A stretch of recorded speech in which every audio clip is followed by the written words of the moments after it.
ഉള്ളൊരു പ്രദേശവാസി കൂടി നമുക്കൊപ്പം ചേരും. എന്താ സംഭവിച്ചത്, എന്തായിരുന്നു?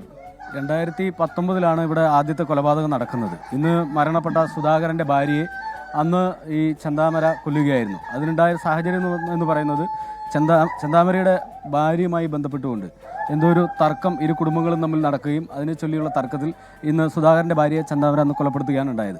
അതിനുശേഷം അദ്ദേഹം ജയിലിലായി. പിന്നീട് 2 വർഷങ്ങൾക്ക് ശേഷം ഒരു മാസം മുമ്പ് പരോളിലിറങ്ങിയ ശേഷമാണ് പഴയ വൈരാഗ്യം വെച്ച് പുലർത്തിക്കൊണ്ട് തന്നെ ഇന്ന് അതിക്രൂരമായ രീതിയിൽ 2 പേരെയും കൊലപ്പെടുത്തിയിട്ടുള്ളത്. ആദ്യം സുധാകരനെ കൊലപ്പെടുത്തുകയും അത് കണ്ട് വീട്ടിനകത്ത് ഓടി വന്നുകൊണ്ടിരുന്ന അദ്ദേഹത്തിൻ്റെ മാതാവിനെ രണ്ടാമതും കൊലപ്പെടുത്തുന്ന ഒരു സാഹചര്യമാണ് ഇപ്പോൾ ഉണ്ടായിട്ടുള്ളത്. പോലീസിൻ്റെ ഭാഗത്ത് തികഞ്ഞ അനാസ്ഥയുണ്ട് എന്ന് തന്നെയാണ് പരിസരവാസികളൊക്കെ പറയുന്നത്. ഈ കക്ഷിക്ക് സ്വാഭാവിക ജാമ്യമാണ് ലഭിച്ചിട്ടുള്ളത് എങ്കിൽ പോലും നെന്മാറ പോലീസ് സ്റ്റേഷൻ പരിധിയിലേക്ക് കടന്നു വരരുത് എന്നുള്ള വ്യവസ്ഥയോടുകൂടിയാണ് ജാമ്യം ലഭിച്ചിട്ടുള്ളത്. ആ വ്യവസ്ഥ ലംഘിച്ചുകൊണ്ടാണ് പ്രതി കഴിഞ്ഞ ഒരു മാസക്കാലമായി ഈ പ്രദേശത്ത് ചുറ്റിത്തിരിക്കുകയും ആ മുൻവൈരാഗ്യം തന്നെ നിലനിർത്തിക്കൊണ്ട് വൈരാഗ്യ ബുദ്ധിയോടുകൂടി ഇന്ന് രാവിലെ ഈ 2 കൊലപാതകങ്ങളും അദ്ദേഹം നടത്തിയിട്ടുള്ളത്. സംഭവത്തിന് ശേഷം പ്രതി നെല്ലിയാമ്പതി കാട്ടിലേക്ക് ഓടിക്കയറിയെന്നാണ് പറയപ്പെടുന്നത്. മൃതദേഹങ്ങളിൽ ഒന്ന് പാലക്കാട് ആശുപത്രിയിലും ഒന്ന് സംഭവ സ്ഥലത്ത് തന്നെ നിൽക്കുകയാണ്. വിജയകുമാർ, ഇതാണ് ഈ പ്രദേശവാസികളും നാട്ടുകാരും ഒക്കെയാണ് നമുക്കൊപ്പം ചേരുന്നത്. അതിൽ അവർ പ്രധാനമായും ചൂണ്ടിക്കാണിക്കുന്ന ഒരു പ്രധാന പ്രശ്നം, അതായത് ഈ ജാമ്യ വ്യവസ്ഥയിൽ തന്നെ പറഞ്ഞിരുന്നു, അതായത് ഈ പ്രതി ഈ സ്റ്റേഷൻ പരിധിയിലേക്ക് വരരുത്, അതായത് ഇവരുടെ വീടിരിക്കുന്ന സ്റ്റേഷൻ പരിധിയിലേക്ക് വരരുത് എന്ന കർശന ഉപാധി ഉണ്ടായിരുന്നു. പക്ഷേ ഈ ജാമ്യ ഉപാധി ലംഘിച്ചുകൊണ്ടാണ് പ്രതി ഇവരുടെ സമീപത്തെ വീട്ടിൽ വീണ്ടും താമസം തുടർന്നത്. ആ സമയത്ത് കഴിഞ്ഞ 29-ാം തീയതി അടക്കം ഈ കുടുംബം പരാതി നൽകുന്നു. വലിയ രീതിയിൽ ആശങ്കയുണ്ട്, ഈ പ്രതി ഭീഷണിപ്പെടുത്തുന്നടക്കം സാഹചര്യങ്ങളുണ്ട്. അതുകൊണ്ട് തന്നെ നടപടി വേണമെന്ന് ആവശ്യപ്പെട്ടുകൊണ്ട് ഇവർ ആലത്തൂർ പോലീസിന് പരാതി നൽകുന്നു. പക്ഷേ ഈ പോലീസ് ഇത് മുഖവിലക്ക് എടുത്തില്ല എന്നുള്ളതാണ് പറയുന്നത്. അങ്ങനെയാണ് ഈ 2 ജീവൻ നഷ്ടപ്പെടുന്നതിലേക്ക് നയിച്ചത് എന്നുള്ളത് നാട്ടുകാർ അടക്കം ചൂണ്ടിക്കാണിക്കുന്നു. അവരെ സംബന്ധിച്ച് വലിയ പ്രതിഷേധം തന്നെയാണുള്ളത്. കാരണം പോലീസിന്റെ ഭാഗത്ത് നിന്ന് ഒരു ജാഗ്രത ഉണ്ടാകാതെ പോയത് തന്നെയാണ് ഇത്തരം ഒരു ദാരുണമായ സംഭവത്തിലേക്ക് അല്ലെങ്കിൽ 2 ജീവൻ എടുക്കുന്നതിലേക്ക് നയിച്ചത് എന്നുള്ളതാണ് പറയുന്നത്. ജാമ്യവ്യവസ്ഥ അടക്കം പ്രതി ലംഘിച്ചു എന്ന് ചൂണ്ടിക്കാണിച്ചുകൊണ്ട് പരാതി നൽകുന്നു. പക്ഷേ ആ പരാതി മുഖവിലക്കെടുക്കാൻ പോലീസ് തയ്യാറായില്ല. അങ്ങനെ ഇരിക്കെയാണ് ഇന്ന് രാവിലെ ഈ ചെന്താമര എന്ന് പറയുന്ന നേരത്തെ ഒരു കൊലപാതകം ചെയ്ത പ്രതി ഇവരുടെ വീട്ടിലേക്ക് എത്തുന്നതും ഈ സുധാകരനെ കൊലപ്പെടുത്തുന്നതും. സുധാകരനെയാണ് ആദ്യം കൊലപ്പെടുത്തുന്നത്. പിന്നീട് ഈ സുധാകരൻ എന്നെ കൊലപ്പെടുത്തി സുധാകരന്റെ ഈ ശബ്ദം കേട്ടാണ് അകത്തുണ്ടായിരുന്ന മാതാവ് ഇങ്ങോട്ടേക്ക് ഓടിയെത്തുന്ന സമയത്ത് ഈ മാതാവ് മീനാക്ഷിയെയും കൊലപ്പെടുത്തുകയായിരുന്നു എന്നുള്ളതാണ് പറയുന്നത്. മീനാക്ഷി എന്ന ലക്ഷ്മിയെ കൊലപ്പെടുത്തി എന്നുള്ളതാണ് പറയുന്നത്.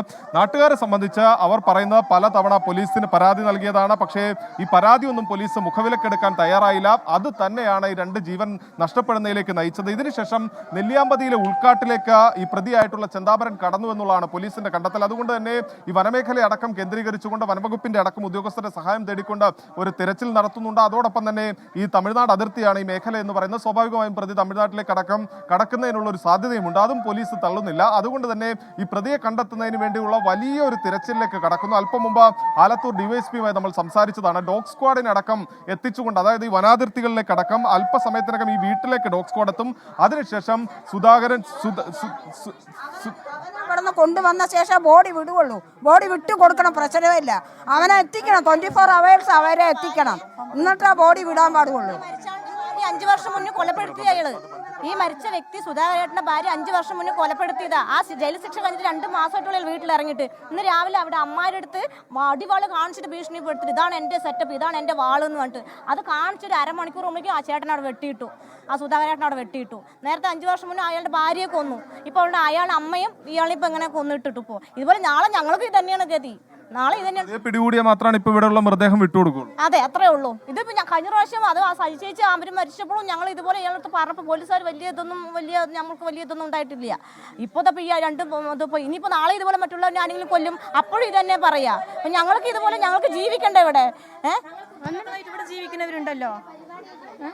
അപ്പൊ എന്തെങ്കിലും ഒരു തീരുമാനം, 2 ആ കുട്ടികളുടെ അച്ഛനും ഇല്ല അമ്മയും ഇല്ല. ആ കുട്ടിക്ക് അവർ പരിഹാരം കാണണം. അതിനോട് സംവിധാനം ചെയ്തിട്ട് ഇവിടെ വന്ന് ബോഡി എടുത്തിട്ട് പോയാൽ മതി. എടുത്തിട്ട് ഇവിടുന്ന് ബോഡി വിടുകയുള്ളൂ. പിന്നെ ആ കുട്ടിക്ക്, ഞാനൊരു അംഗൻവാടി ടീച്ചറാണ് ഇവിടുത്തെ, ആ കുട്ടിക്ക് അമ്മയും ഇല്ലാതായി അച്ഛനും ഇല്ലാതായില്ലേ. അപ്പം ഇനി ആരാ ആ കുട്ടിയെ സംരക്ഷിക്കാനുള്ളവർ? ഒന്ന് ആലോചിച്ച് നോക്കിയാലേ ഉള്ളൂ. ഒരു കുട്ടീൻ്റെ മാരേജ് കഴിഞ്ഞു, ആ കുട്ടീൻ്റെ മൂത്തതിന് മാരേജ് കഴിഞ്ഞു. ഇനിയിപ്പോൾ കുട്ടി ഡിഗ്രിക്കാണ് പഠിക്കുന്നത്. ആരും ഇല്ലാതിരിക്കുമ്പോൾ നമുക്ക് തന്നെ ഒന്ന് ചിന്തിക്കാനുള്ളൂ. ഇത്രയും ഒരു കൊല ചെയ്ത ഒരു വ്യക്തിനെ വീണ്ടും ഈ കോടതി വിടണമെങ്കിൽ അവർക്കൊരു സപ്പോർട്ട് ഇല്ലാതെ ആ ഒരു കൊലയാളിന് വിടാൻ പറ്റില്ലല്ലോ. അപ്പോൾ അതിന് സപ്പോർട്ട് ആരാണ് ചെയ്തത് അവരെടുത്ത് ചോദ്യം ചെയ്തതിന് ശേഷം ഇവിടുന്ന് നാട്ടുകാരെല്ലാവരും കൂടെ ഈ ബോഡി എടുക്കാൻ അയക്കുള്ളൂ. അല്ലെങ്കിൽ നാളെ ഇവിടെ ഒരു വീണ്ടും കൊല നടന്നുകൊണ്ടേയിരിക്കും. ചരിത്രത്തിൽ തന്നെ ഒരു സമയത്ത് 3-4 കൊല ചെയ്യും. ഇത് അങ്ങനെയല്ലല്ലോ ചെയ്തിരിക്കുന്നത്.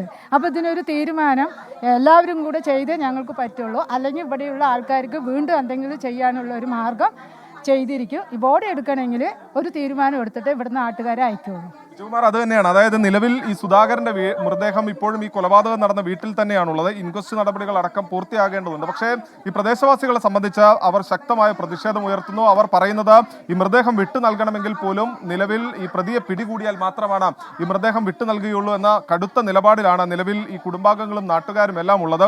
5 വർഷം മുമ്പാണ് ഈ സുധാകരന്റെ ഭാര്യയെ കൊലപ്പെടുത്തുന്നത്. ആ സമയത്തടക്കം ഈ പോലീസിനോട് കാര്യങ്ങൾ വിശദീകരിച്ചിരുന്നതാണ്. ഈ പ്രതി വീണ്ടും പുറത്തിറങ്ങുന്ന ഒരു സാഹചര്യം ഉണ്ടായാൽ മറ്റുള്ളവരെ കൂടി കൊലപ്പെടുത്തുന്നതിനുള്ള സാധ്യതയുണ്ടാകും. അങ്ങനെയാണ് 29-ാം തീയതി ഇവർ പരാതി നൽകുന്ന അടക്കമുള്ള നടപടികളുണ്ടായത്.